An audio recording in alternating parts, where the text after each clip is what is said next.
ካሌብ ኤላን ከብርክቲ መራቅ አለብህ። ለምንድነው የራሷን ህይወት እንድትኖር የማትፈቅድላት? ምንድነው አንተ? በማለት ማስፈራራቱን ይቀጥላል። ሰብሊ በግድ ታገላገለቻቸው በኋላ ኤላን ተጎዳህ እያለች አይኑን ስታይ መልሳ በፍቅር ትወድቃለች።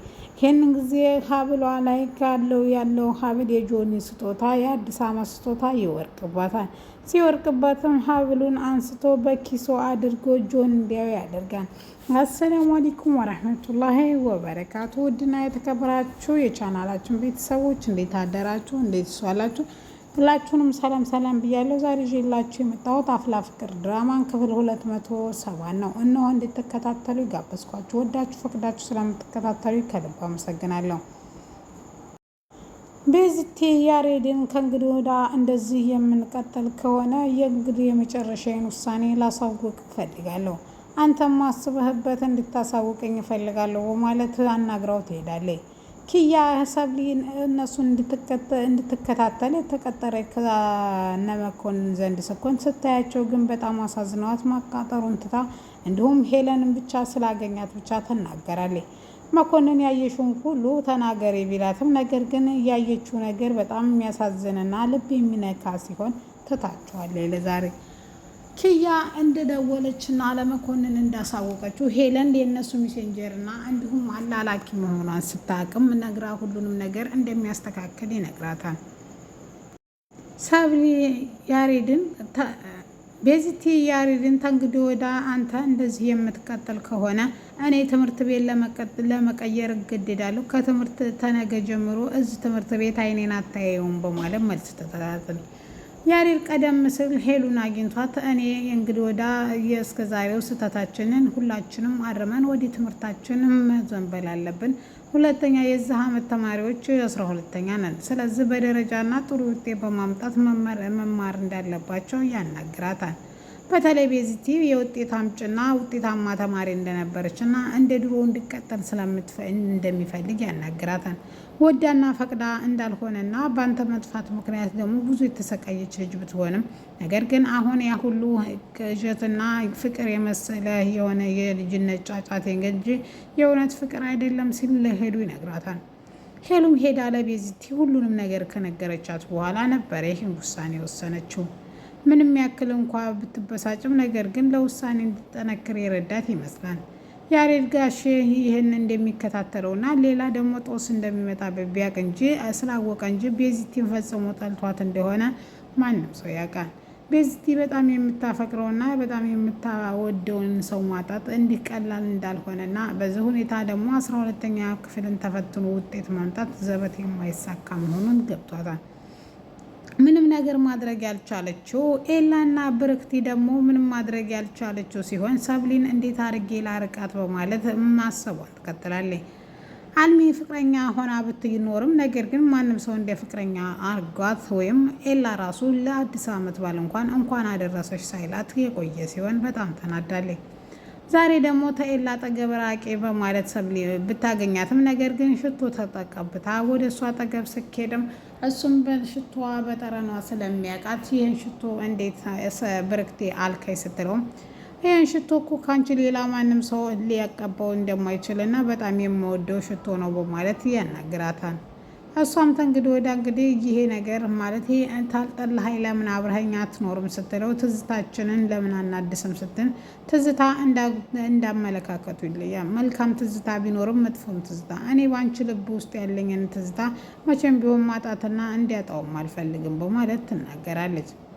አልሚ ብርክቲን አግኝታ ኬክ ከጋበዘቻት በኋላ ማን ለምን ለማግኘት እንደፈለገቻት ስትናገረ ልጄ ከአውሬነት ወደ ሰውነት የተቀየረው ብርክቲን ካገኘ በኋላ ነው። ብርክቲ የልጄ ፍቅረኛ በማለት እና እንዳገኘሽ አስገድዳኝ ነው ስትለም ትናገራታለች።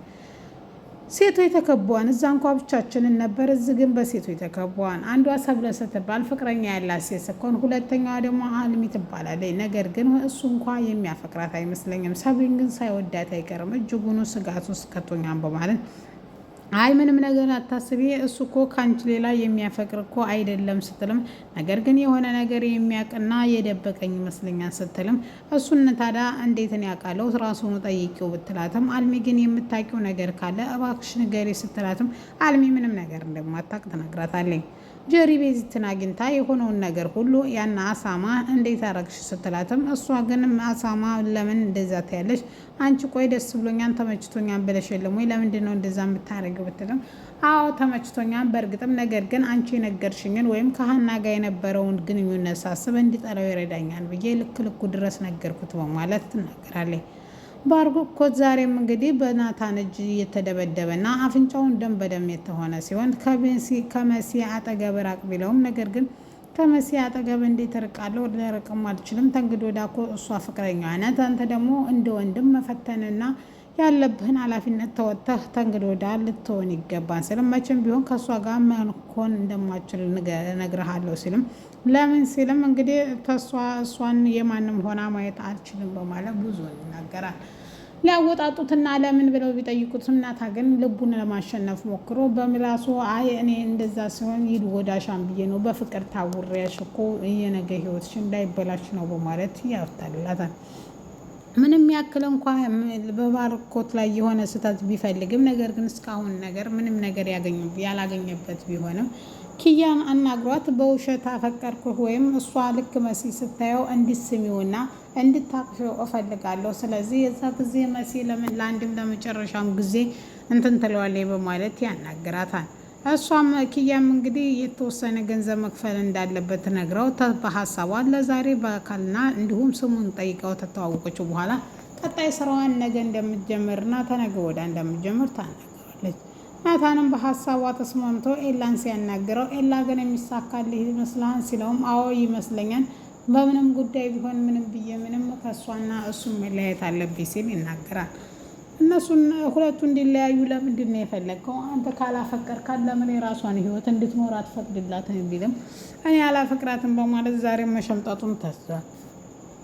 ኤላ ግን እንደ ሀሳብ ባታፈቅራትም አፈቅርሻለሁ ብለህ ለምን አታረቃትም? ቢለውም ነገር ግን ይሄን ማድረግ አልችልም ብሎ ናታን ገገም ብሏል።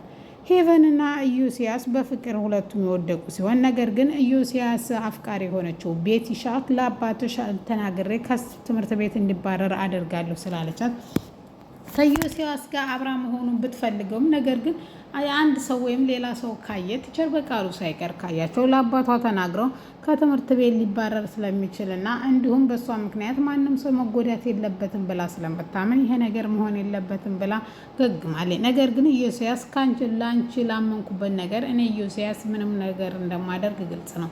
ስለዚህ አንቺን አግኝቼ ትምህርትን ባጣ ምንም አይመስለኝም በማለት ይነጋገራሉ። ጄሪን እንግዲህ ባርኮት ሄዶ ተዋውቋት ሊያወራት ቢሞክርም ነገር ግን ጄሪ ስታወራ እሱ ሰምቶ ለዛሬ በቃናም ብሎ መለያየታቸውን ችሏል። ጄሪን ለምን እንደፈለጋት መሲ ብትጠይቀውም ነገር ግን እሷ ልትናገር እሱ ልናገር ፈቃደኛ አይደለም። መሲን አግኝታ ባርኮት የሚባል ልጅ ቅድም የኔን እንተዋወቅ ብሎ አዛ ሲያደርገኝ ነበር፣ አንቺ ጋር ይቸው ነበር፣ ነገር ግን ወንዶቹ አይታመኑም ተጠንቀቂያቸው ልልሽ ነው ስትልም አይ እንደዛ አይደለም እኔ እንኳ ዝም ብዬ ነው በማለት አዲስ ተማሪ ነኝ ብሎ እኔንም እንደዛ አስተዋውቂ ወይም አስለምጂ ክፍሉን እያለኝ ነበር ስትልም እኔ ለዛ ብዬ ነው ለማንኛውም ብላ ትለያያለች። ምንም ያክል እንኳ ጄሪና መሲ እንኳ ቢግባቡና ምንም ያክል እንኳ ሚስጥሩን ባታውቅም ነገር ግን ለምን እንደፈለጋት ለማወቅ መሲ ፈልጋለች። ይህን ሁሉ እንግዲህ ብርክቲና ኤላና ናታን ደግሞ ሶስቱ ሆነው ጆን መቼም እንደማትተውና በጣም እንደምታፈቅረው ቃል በቃል ተናግራለች። ብርክቲ ወደ ሰብሊ ዘንድ ሄዳ ለምን እንደማትተውና ለምን ትዳር እንዳለው ሰው ወይም ፍቅረኛ እንዳለው ሰው አክት እንደማታደርግ ትጠይቃታለች።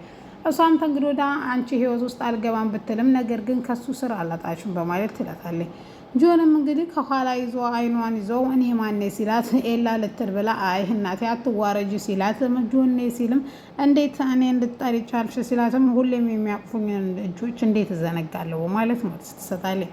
ናታንና እንግዲህ ካሊብና ኤላ እንግዲህ ሊደባደቡ ሲሉ ሰብሊ ደርሳ ትገላግላቸዋለች። ሁለተኛ የሚሆነው የባለፈው እንደባለፈው እንድትባረርብኝ ስለማልፈልግ እባክህ አንዳንድ ነገሮችን ለማለፍ ሞክር። እኔ አንተን በነፃነት ማግኘት ባልችል ራሱ እንደዚህ አይንም በአይን ማየት ራሱ ለእኔ ተስፋ ነው። ስለዚህ ይሄን ራሱ እንዳይሆን እያረክ ነው። ሁለተኛ እንደዚህ እንዳታደርግ በማለት ታስጠነቅቀዋለች። ኤላም በሰፊው እንግዲህ በግልጽ ሰሞኑን እንደሚገናኙ ቃል ይገባላታል።